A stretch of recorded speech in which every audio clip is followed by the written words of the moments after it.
my first one was probably when I was 8 years old, and I told my dad that I think I talked to an angel, and she told me that my name means messenger of God, that's what I'm supposed to be here. I'm supposed to be the messenger of God. And it wasn't until I was 16 and I was with my girlfriends and we were at a bookstore. Like I can remember the anxiety. I wanted to go look at the tarot cards and I was thinking, oh, I'm gonna check these out.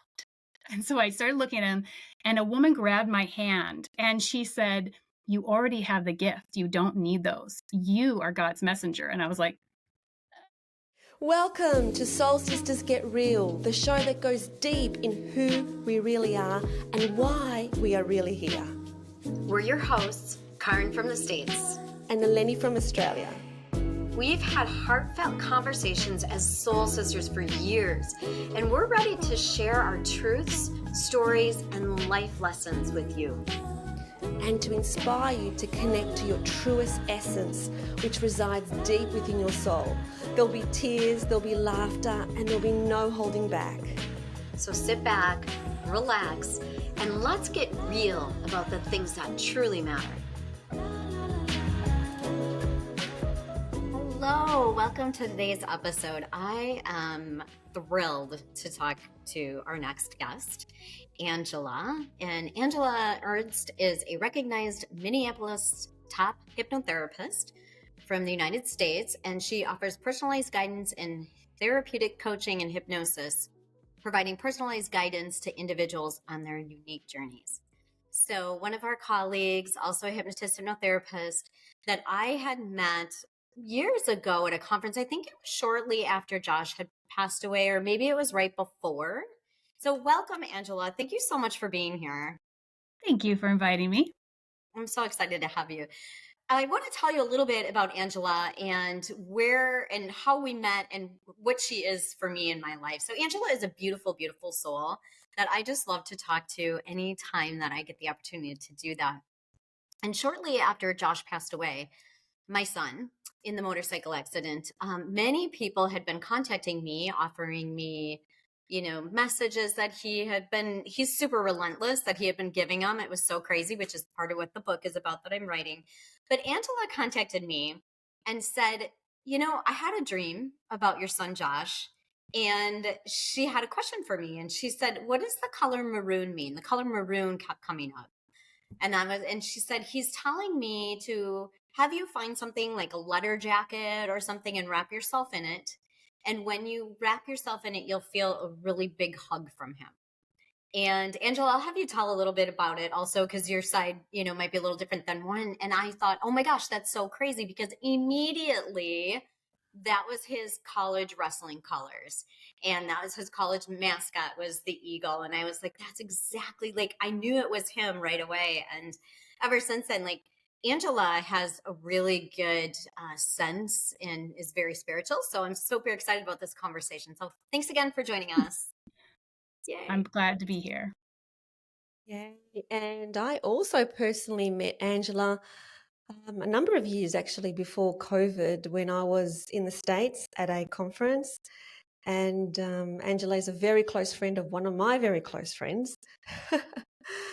And I remember speaking to Angela about your intuitive hits, because you had them coming all the time, and it was quite fascinating for me that you were so locked in to the unseen world. And so, yes, very excited about this conversation. What I'd like to ask you is, what was it like growing up? What were your beliefs around spirituality growing up? So I was raised Catholic, and it was a very strict Catholic. Talking about rosary every Sunday, praying on rice so that the pain and the suffering. And spirituality wasn't a thing for women.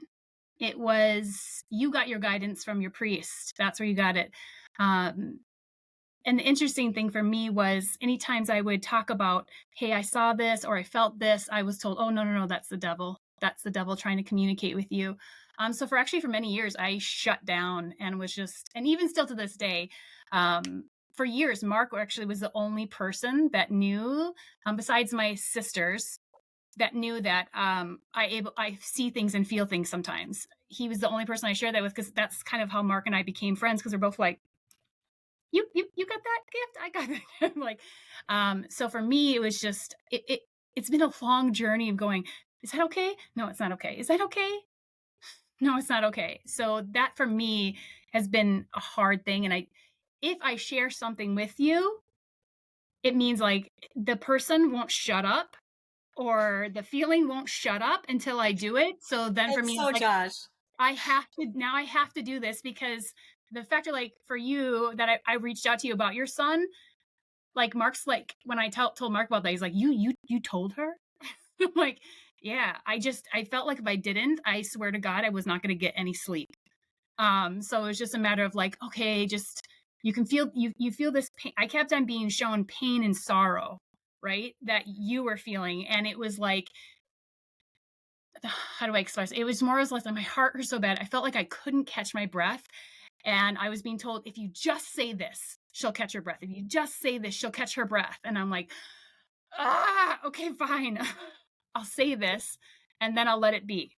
And then everything can kind of quiet down. So for me, it's more or less like, when I share my gift, it's either I absolutely have no choice, or I completely and wholeheartedly trust you that I can share this part of my soul with you. Thank you. Caryn, when Angela said that to you, it gave you immediate peace, didn't it? It gave you this. What did it give you? Tell us about it. Yeah, absolutely. I was thinking about that, and it fascinates me that it's difficult to, to share. And I'd love to hear a little bit more about that. But because exactly what Eleni just said is, when you told me that, whenever someone gives me a message from Josh and he is telling you to tell me to wrap myself in it, I think about it all the time.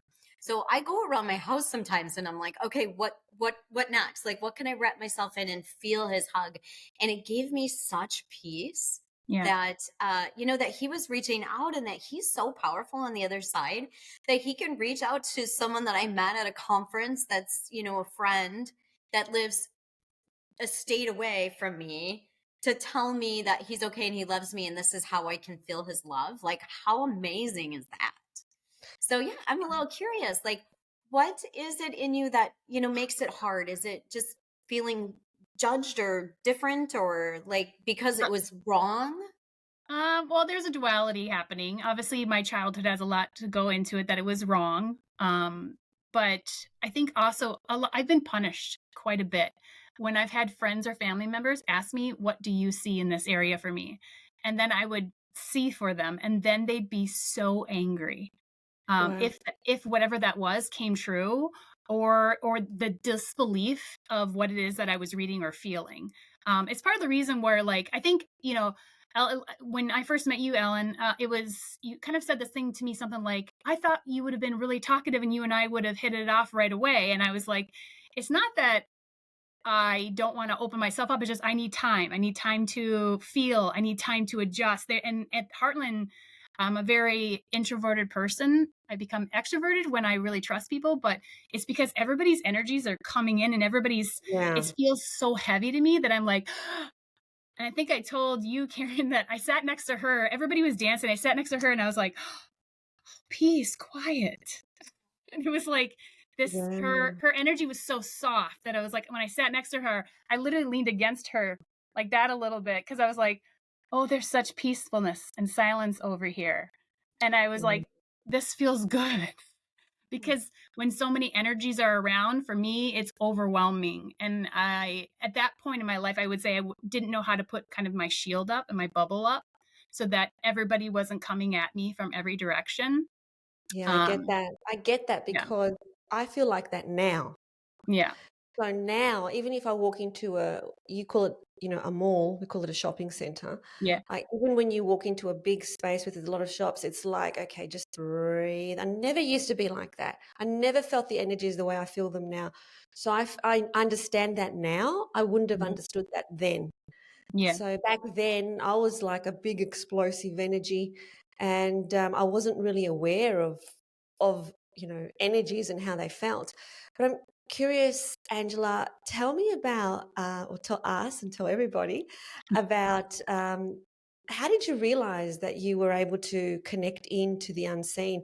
Like, what happened? How old were you?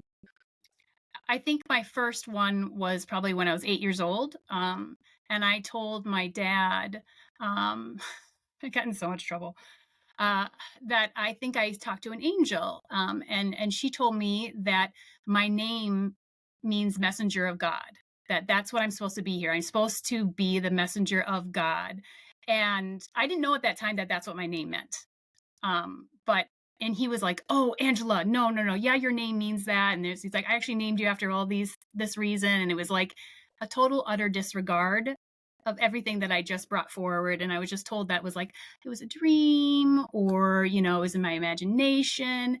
And it wasn't until I was 16 and I was with my girlfriends and we were at a bookstore and I went over like I can remember the anxiety I was feeling. I wanted to go look at the tarot cards and I was thinking, oh, I'm gonna check these out.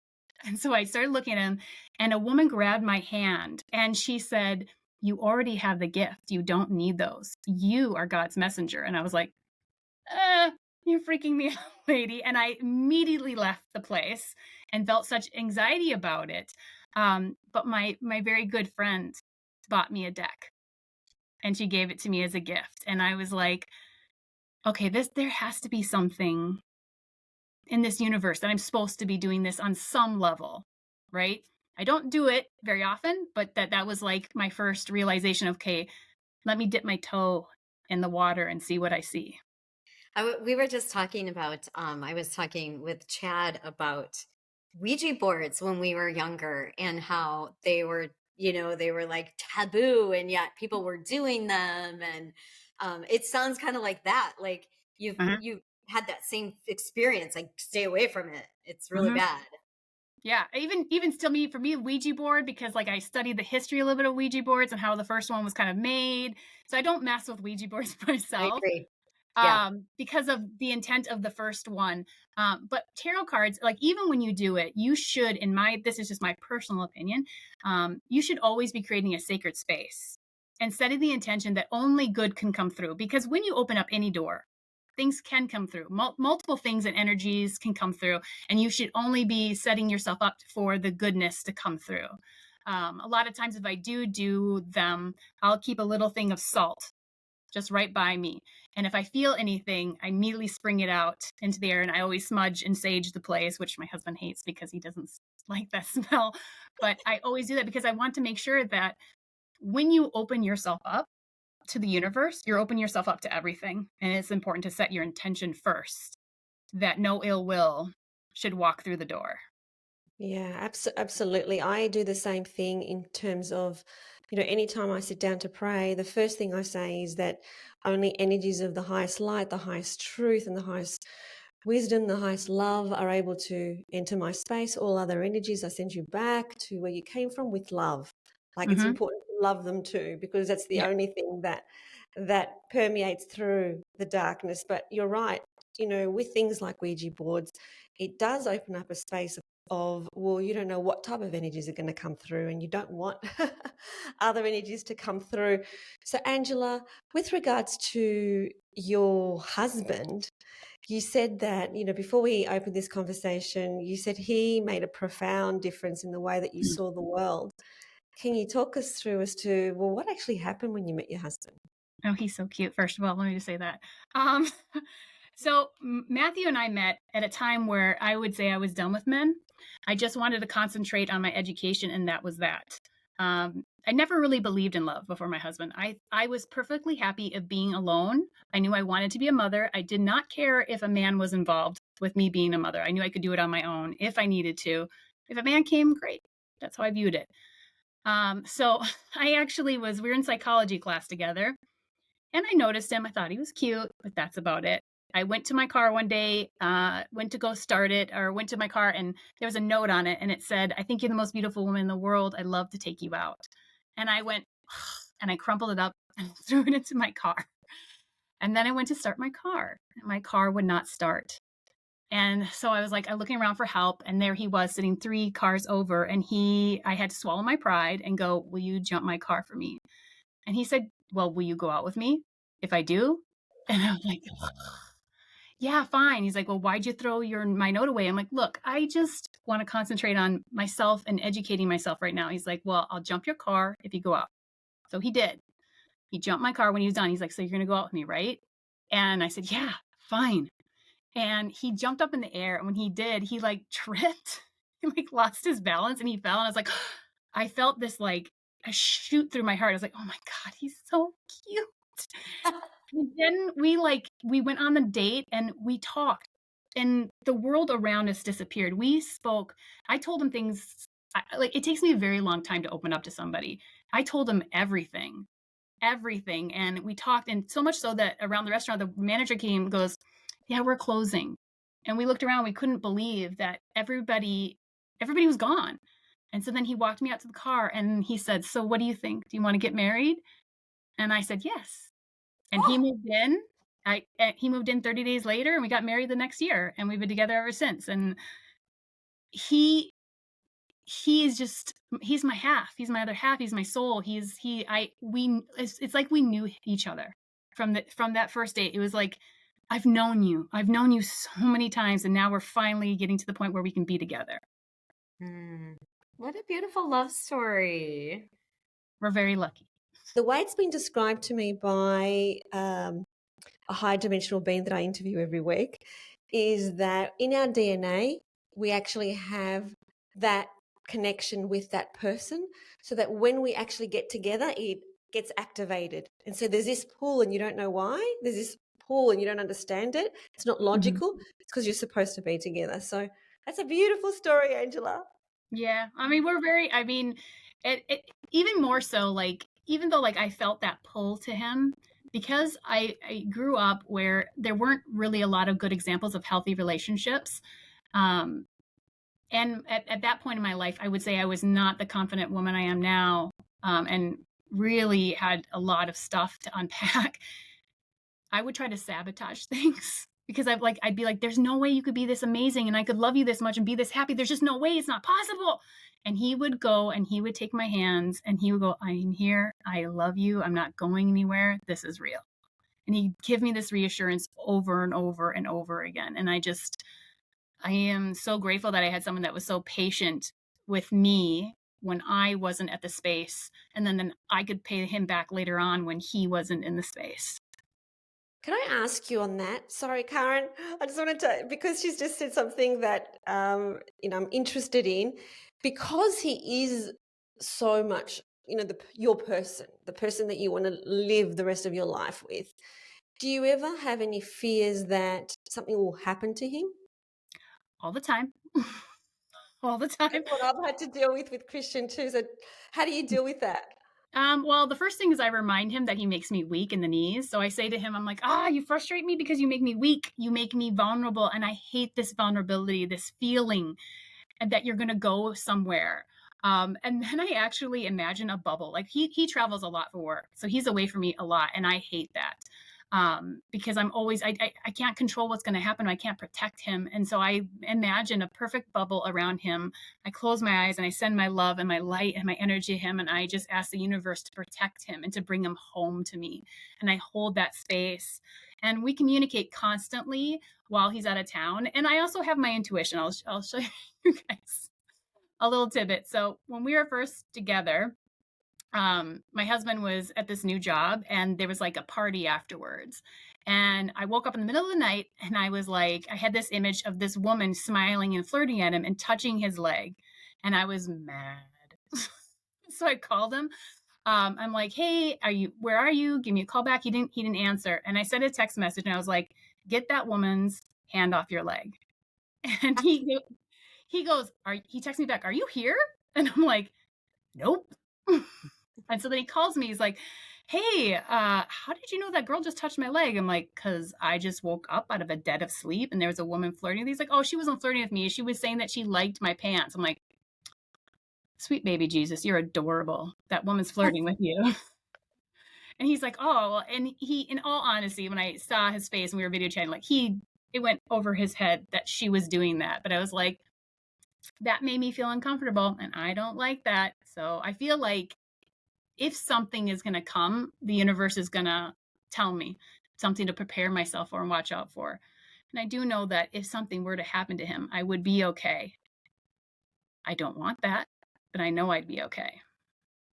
Yeah, Beautiful. absolutely. And you would. It's just that we don't want it, right? No, that Mm, doesn't, it's not fun. It's not something we ever want to go through. And loss is not fun. I don't care what it is, right? mm-mm, Um, so yeah, especially when someone is like your person, like you feel like your life is complete when they're with you. So mhm. what I wanted to bring up though, I think that's so interesting is, so does your husband ever say anything about you being so intuitive or being intuitive where you know what's going on? And the reason I ask is because Chad is very intuitive. Mm. And sometimes I'm like, and I'm intuitive also, but sometimes he'll say things and I'm just like, what do you know that, what do you know about me, or what do you know that I'm thinking that I don't know that you know? Does your husband ever say that? Yes. Yeah. And well, yeah. Sometimes he gets annoyed by it. Other times he'll call me and go, "Hey, what do you think? What do you feel about this?" Like for example, years ago when we were having a really financially hard time, I told him, I'm like, "You're going to be let go from this job, and we are going to go through the roughest time in our life." He's like, "No, this job's fine. It's really good." And I was like, "Sweetie, I'm telling you, it's coming. I can feel it." And about a month later, he was let go, and we went through this downward spiral in our life, which was just so hard for us. But we got through it. But he's now. I think that for him was where he was like, okay, now I'm going to believe, because there's been too many times where you've said this is going to Mm. happen, and then this happens, and I didn't listen to you. So now I listen to you. So, Yeah. so how does that go, Angela, when you see things like that in the future timeline, Mhm. perhaps with your children or anything else? And how, like, how do you deal with that? So it kind of depends. Certain people I've put, like, I will say walls up where I will no longer see, where I just say, I don't want to see here. Like, I just say this energy, this information, I don't want to, just because if I feel like the person has not been receptive to what I've been able to tell them, or if they get upset at me, I no longer see it. Right. Other times it comes in like little, I want you to think of, how when you watch TV and you flip the channels really Yes. fast. That's how it comes to me, like that. It's like this. And I either pick up on it or I just ignore it. To give you an example, my little brother, when he was in college, he was on a scholarship. And if you get caught drinking, he was underage. He was like a month away from being 21. And if you get caught drinking, you lose your scholarship, right? So I wake up in the dead of night, and I sometimes when I take sleeping pills, my dreams are so vivid, they're so intense, and it's like I feel like that's when the universe is communicating everything it can all at once. So I woke up, I called my brother, and I said to him, and because I was highly drugged, I said to him, "Be careful, the cops are coming, and watch out for the rooster on the roof. He's gonna get you." And my brother was like, "Are you drunk?" I'm like, "No, I'm not drunk, but I'm just telling you the cops are on their way now, and the rooster's going to get you, so be careful." And he goes like, "Hold on." So he goes, he's at actually a big frat party. He goes to the front of the house and he sees the cops are pulling up right then. So my brother goes out the back of the house, jumps over the fence, climbs up on the shed, and there's a rooster thing that spins northeast west, and it Yeah. sliced him on the side of his arm. My God. And then so he calls me the next day. He's like, "Well, the cops didn't get me, but the rooster sure did." I was like, "Well, okay, that makes sense now. Now I know why I saw a rooster trying to," but I didn't see it as a, rooster hen thing spinning like that. I saw it as a rooster cutting him and attacking him. And I saw cops coming after him, so I don't see it exactly as it happens. I see it that way. Well, that Mhm. rooster had a consciousness too, right? Like everything's got a consciousness. So Yeah. it sliced him. It got him. You were exactly right. Oh my Yeah. God. Yeah. And then when it comes to me like that, I kick myself sometimes to think like, why did I spend so many times saying to myself, no, shh, quiet, don't do that, don't think about that, don't do that. That's bad, that's evil. I spent so much time, and even as I say these things now, I share this, you guys, there's a part of me in the back of my head that's going, don't Oh, share that.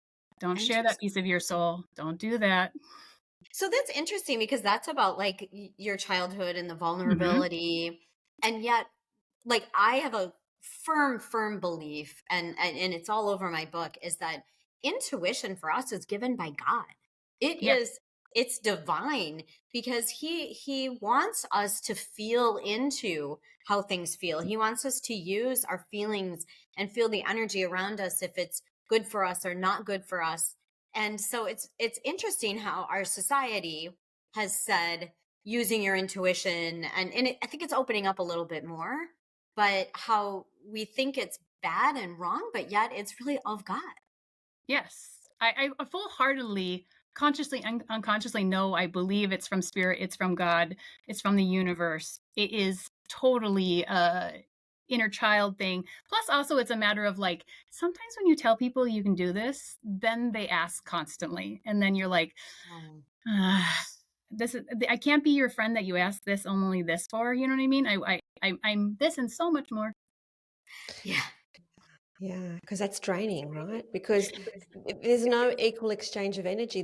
They're taking your energy. Mhm. And I bet that when I met you with my level of consciousness back then, that I would have been that person. I would have been that person like, tell me something, because Well, I'm you so just had a lot of energy in general. Like you were magnetic and you were like full of life and living it, and like there was just a hurricane of energy around you. And for me, it was like wonderful to see someone so enjoying life and being happy, but at the same time overwhelming, because as you were enjoying it, for me, it was like, I can't breathe. There's so much energy. It's just, and it was I just, get it it. was a lot. But I did feel with you two things, because I mean, I had told Mark, because I had not met you, and it was like a month before we actually going to Heartland Hypnosis. And I was like, hey, is that friend of yours? Is she Australian?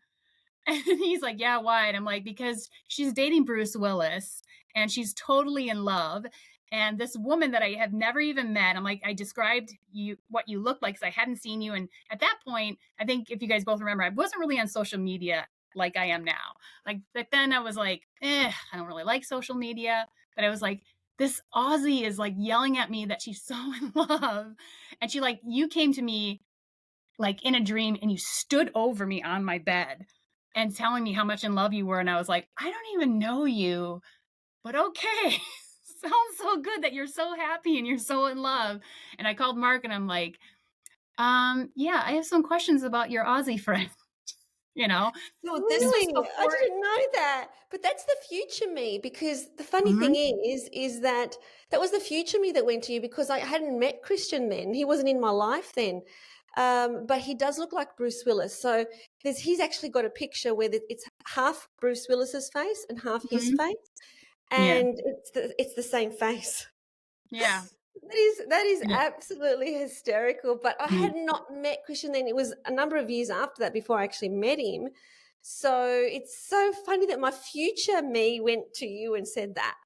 Yeah. Well, and also there was also a part of you that we were sitting at the hibachi table and this little girl came out and talked it, as you were talking to me, this little girl came out to me and talked to me about, it was almost like you were trying to rationalize that it was okay for you to live the life that you wanted to live. It was something about a divorce and having a divorce. And you were talking to me and she was talking to me at the same time. And I was having a hard time. And I don't know if you remember this, but I was like really leaning into you and trying to listen to you, because I'm like, the other part of you was talking to me as you were talking to me. I'm like, shh, I can't hear both of you at the same time.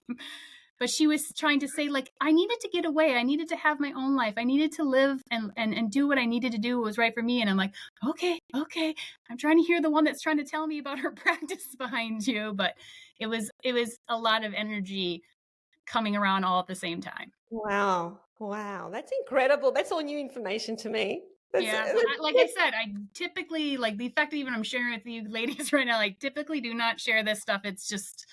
It's very few people that know that about me, that I share it. And it's fascinating that you remember that. I mean, that was many years ago.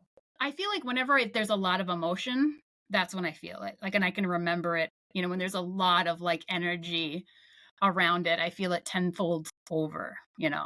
So how do you protect yourself now when you go out into the world? So when I go out into the world, I actually do what I call the calming bubble, and I create it outside of myself first. And if I'm going to a certain place that I know that, let's say I'm going around people that half I love and half I know have a little bit of toxicity to them, right? But I still love them, right? Those personalities, I like to call them succubus, the ones that like just drain your energy. So I actually create this bubble and I put the qualities in there that I want: light, love, everything. And it's kind of like Glenda the Good Witch's bubble. And after I look at it and I imagine it, then I go and I run and I step into it. And then it bounces off. Anything that's negative just go whoop off the bubble. And that's it. And I only let light and love, that's what comes into me. And sometimes I have to like, sometimes somebody will be so not mean or bad, but just their energy is just wonky to me, and I'll have to pull myself away. I'll have to just go for a little bit. You guys might have seen it a lot at the conferences. I would sit in the back. I would sit away, just because there was just so much.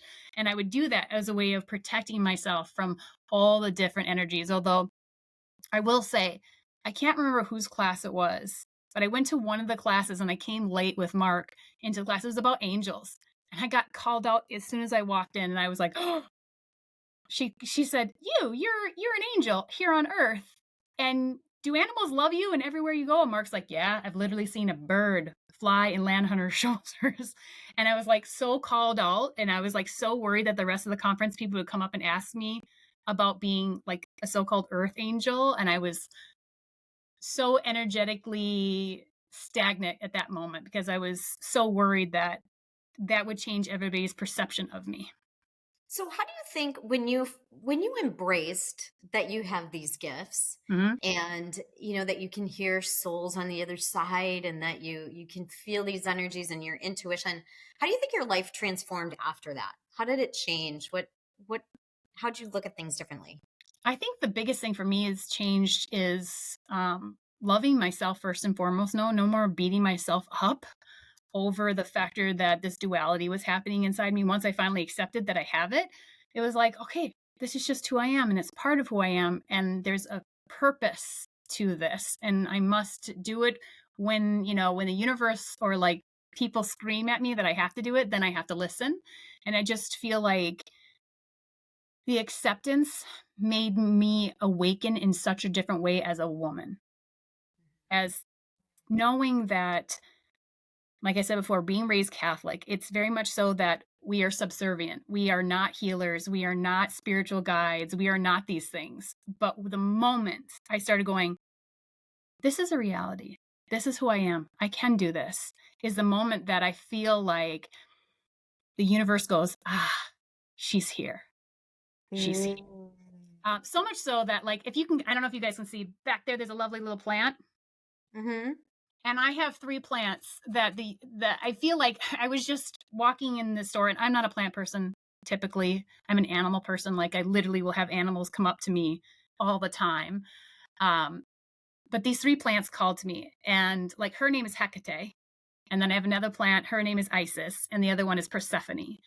And all 3 of them are like my guides as I move through this new journey of allowing my spirituality to grow. And as they grow, I will grow. All 3 of us are going to grow together, or technically 4 of us. But Beautiful. I love how you said, I am here, because I forget which spiritual text I read this from, but I've kept it, which is the 2 sentences to say, to be more connected in, is I am here and let me be known. mm-hmm. And I do that every time I step into the ocean. So that's something I do every single day when I step into the ocean. I say it out aloud, I am here, let me be known. Mm-hmm.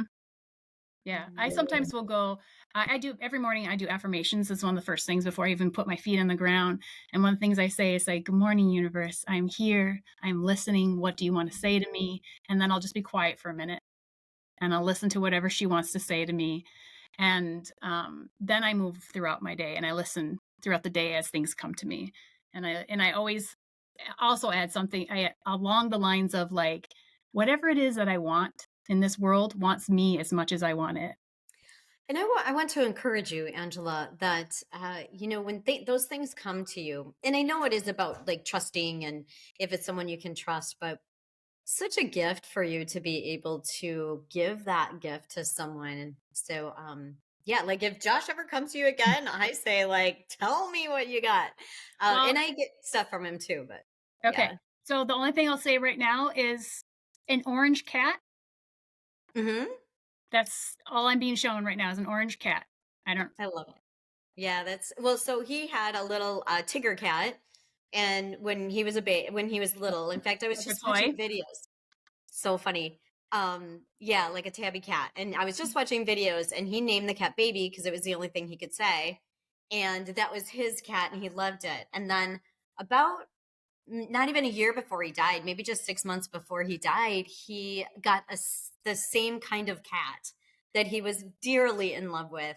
And now his girlfriend that he dearly loved, she still has that cat. And Mm. it's her connection to him still. So yeah, that's the cat. I Okay. love it. Yeah, that's all. See, that's the hard part too, though. Like when stuff is sent to you, it's like, what does that mean? I'm being shown a cat, and the tail's going like this up into the nose and cuddling up. That's all I get seen. And so sometimes it's like when you say something like, okay, what am I supposed to just say to you, orange cat? Like, And I suppose you need to trust yourself, right? And yeah, you've learned to do that. Like, okay, Mhm. this sounds silly, but I'm just going to say it. It means something to the other person. Yeah. So yeah, if you ever anything comes to you during the night, do not hesitate to send me a message. Well, now I'll that be I know that, I will do that. If anything comes, I will definitely do that. And I think that's like you bring that up is a big important thing because some people don't want that. Some people no. aren't open to that, and that is what I have found in my past. And that's probably why a big reason why I haven't been so forthcoming with it because I've been made the mistake before going, hey, excuse me, by the way, and then people get upset and they get angry or they are so saddened, you know what I mean, by whatever it is he told them. And then that's just like, oh, I just wanted to help. No, And very, we forget very that. welcome. Yeah, and we forget that because we're in the space where we appreciate it and we understand it. Mhm. And yet some people just, like me, 3 years ago before Josh died, I had no idea this stuff existed. And don't know if I would have been open to it. Like I Yeah. was like, mediums, no way. Like, don't go see a medium. They're Yeah. not of God. Yeah. I can't tell you how many times I've been in. Like my sister, I have lots of sisters, but one of my sisters, she's like, she wanted to go see a psychic. And I go in, and the woman goes, why are you coming to me? She's already told you everything. Oh, And I was like, oh, okay. Well, that's very affirming, isn't it? It is. And it's nice because it's like, back then I was very young and I was just like, I had told her everything I've already thought and felt about the person that she was dating. But she didn't, I'm just her big sister. So, you know, Mm-hmm. Mm-hmm. I'm just, yeah. for protective or whatever. I just want to circle back because we didn't really close this discussion, which is we said that you said that when you met your husband, he sort of helped you expand into who you really are. How did he do that for you? I think the biggest thing is, first of all, his unconditional love. Whatever, I would say when I met Matthew, I had just started becoming recovering from anorexia because I used to model and things like that, and I was told I have to be a certain way, I have to look a certain way, I have to just be this perfect little thing, and if I didn't fit into it, I had tons of toxic relationships of me constantly taking care of everybody else and it not being reciprocated.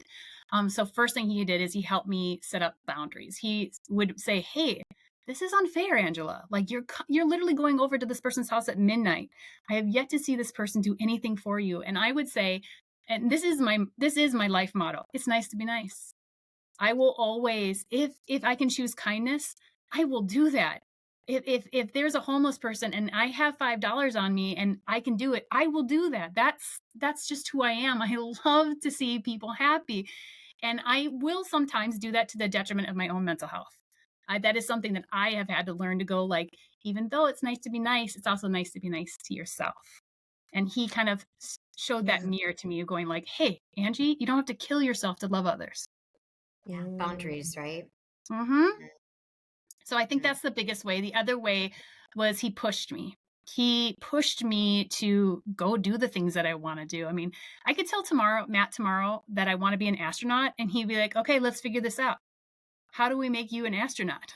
And I'd be like, Oh, that's ridiculous. You know what I mean? But that's who he is. He'd be like, let's figure this out for you. beautiful, really Yeah. beautiful. So I love this conversation. I could talk forever about it, but I know that we both have clients in a bit. So, what or who has been your greatest source of inspiration in this journey that you've been on?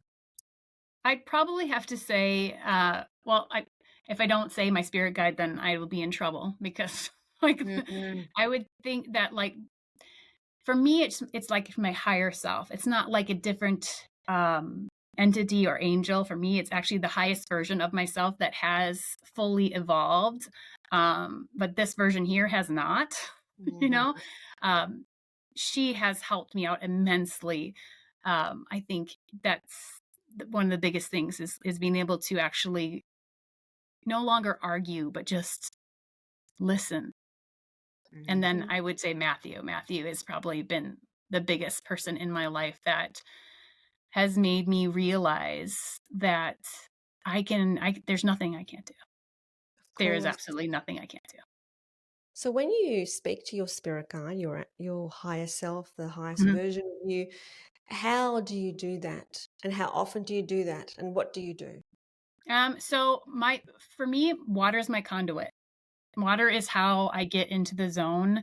Um, God wish I had a bigger tub. I do not, and I'm 5'10". So trying to get I submerge myself underwater to the point where I can't breathe.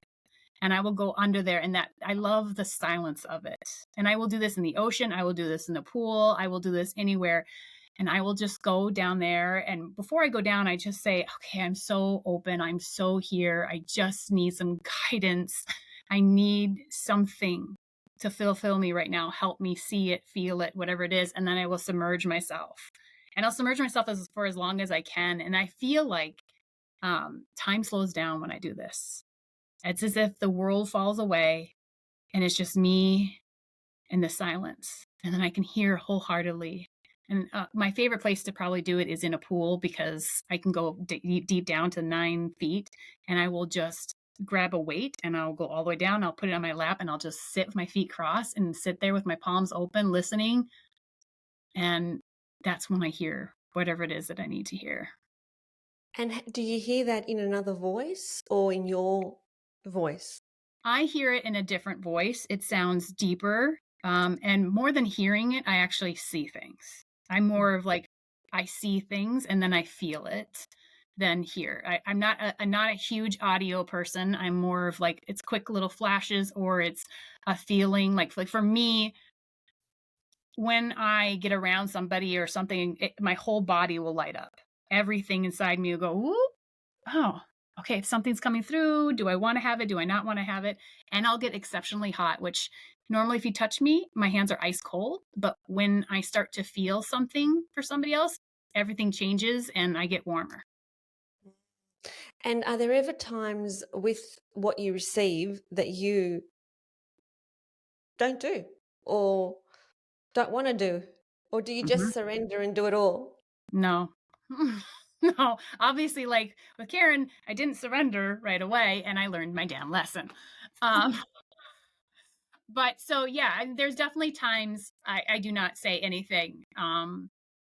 Because I don't know that person, I'm not close to that person, or sometimes So it's I always was more referring to if it's about you. So like, oh, it's about me. Yeah. Oh, yeah, of course. Yeah, there's times where I don't listen and then I kick myself, where I'm Hmm. like, dang it, why didn't I say something? Why didn't I do that? Like, I was told that I should do this, um and I didn't listen, and then I kicked myself later on, and I was like, Yeah. can you give one example of something you didn't do yeah, and then you this kicked one's yourself?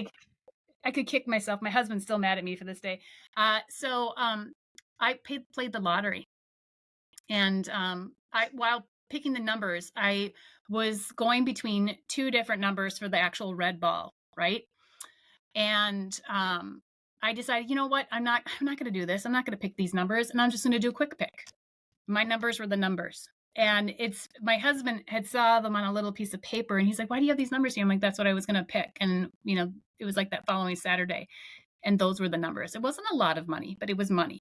And he's like, "Well, are you going to listen to yourself next time?" And I'm like, Well, that was the lesson, right? It's almost like your guide knew that you were just going to get a quick pick. So they're going to teach you a lesson. So it's Yeah. not like we're going to get those numbers. It was like, okay, let's teach her a lesson here. She needs to listen. Yeah, and I didn't, and I regret that because, like I said, I think it was like around $100,000. I did pick my quick pick did give me like one of the numbers, so whatever. But I was still like, can I staying it all? Can I staying it? Mhm. And of course, she has screamed when I've dated other people. She has screamed at the top of her lungs when I've dated certain people that aren't good for me. Or I'll give you guys an example of. So I met this woman. I was volunteering as a Disney princess at an event, and this girl was just so sad. So I went up to her and I was like, "Hey, what's going on?" And she was going through some stuff. So I talked with her for a little while, helped her fix her makeup, and then I said, "Let's volunteer, and then I'll give you my number. And when we're done, if you ever need me, you can call me." My intuition was like, "Stop, stop, stop, stop, stop. This is not a person for you. This person will suck you dry." And I was like, "She just needs a friend. She just needs someone." And I ignored it. And then she came over, we started becoming friends. My intuition kept on screaming to me. And then some friends, Mark actually was one of them, and he said, "What are you doing? You are literally inviting someone horrible into your life right now." It's like, "No, she's just misunderstood. She's a hurt soul. She needs help." And boy, did I learn my lesson. Unfortunately, I invested in her business to help her business. And when I was on vacation, our business got to be so successful that we were busy every single weekend. We opened up inside of a mall, a princess shop where kids could get all dolled up and become a princess, and a princess would come and interact with them, or they could have a private birthday party. And I would typically play the princess. And we were so busy. We had over 200 people booked throughout the year. At different weekends. And then at our grand opening, we had so many people come that they had to call the local police for the line. That's how busy we were. We had somewhere around, I think it was around 10,000 people that came through that day to see princesses. But when I was on vacation, she decided to just cancel the business. She closed up everything. And she just left me a note. She put all my stuff in a pile and left me a note that says, "I can't do this anymore. I didn't think we'd be this busy." And she wasn't going to forego all the contracts that we had done. And so I had to fulfill all the contracts by myself for the rest of the year. It was like, oh, that's why I should have listened. Yeah, it's that intuition, right? I mean, it happens often when you start to like know and feel it and hear it, and then you didn't listen and something happens and you're like, "Oh, I knew Yeah. better. I heard it." I did. And I heard it over and over and over again. And I kept on just saying, "No, she just she's having a hard time. And the nice thing to do is to help her. The nice thing to do is to give her love, and then she'll change." Like, I was aware that it was an unbalanced relationship, but I for some reason, I just kept moving forward anyways. And it was a And hard lesson so learned. from now on, you find a pool or you get in that bathtub and you ask. Yes. I will not just ask, but listen when my Listen. intuition says, "Angela, avoid this person at all costs, please."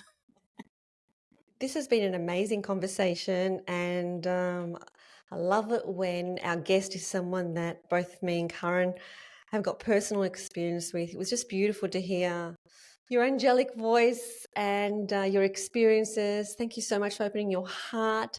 We have this final question that we ask all our guests. Mm-hmm. So, this podcast is called Soul Sisters Get Real. What does that mean to you, Angela? I think that as women, there's something that is so empowering about us, right?